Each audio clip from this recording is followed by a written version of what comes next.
Drum roll. You want to know which ones were the ones which influenced innovation the most. And it was possible using structural equation modeling to identify some of them. I know this is too small to read. You can see it a little bit better in the handouts.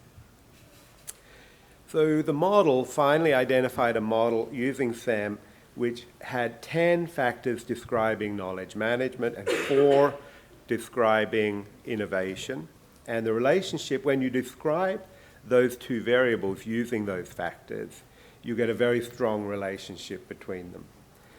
And the fit of this model is also given here at the bottom for those of you who are interested in the statistics. So 20 of the variables were eliminated, and plus 1 innovation variable. So I'm going to talk about the top 4 very quickly, the ones with a factor loading greater than 0.7.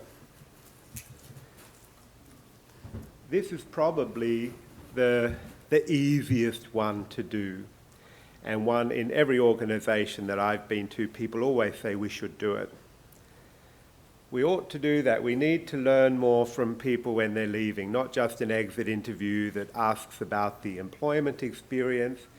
Ask them what would they do if they were the executive director. Ask them what's broken and we need to fix it. Ask them what did they learn in their time in the organization. What kind of learnings do we actually get from people who leave?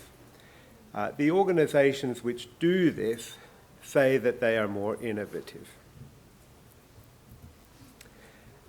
Adapt organizational practices.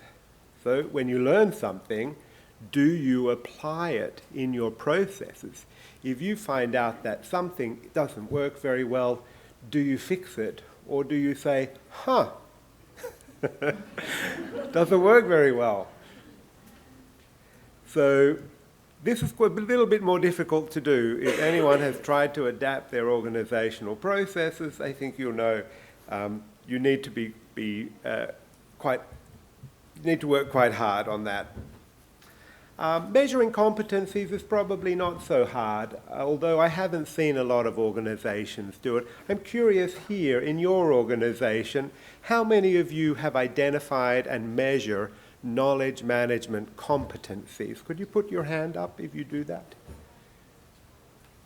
I see a couple. It's not many, but apparently if you do that and you identify what are knowledge management competencies and measure how are we going as an organization, do we have these competencies, that contributes to innovation in your organization. So if you're keen on becoming more innovative, it's a good practice to invest in.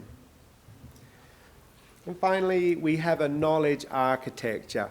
This goes beyond an information architecture and is detailed, looking into the whole entirety of a knowledge process, which might be connected to delivering key knowledge outputs or deliverables. What is the entire life cycle of knowledge? How do we get from didn't know to know? Quite a detailed activity to do. Also not very common. I'm interested. Anyone do this? Anyone have a knowledge architecture? Yeah. Oh, wow. I'm going to talk to you two after.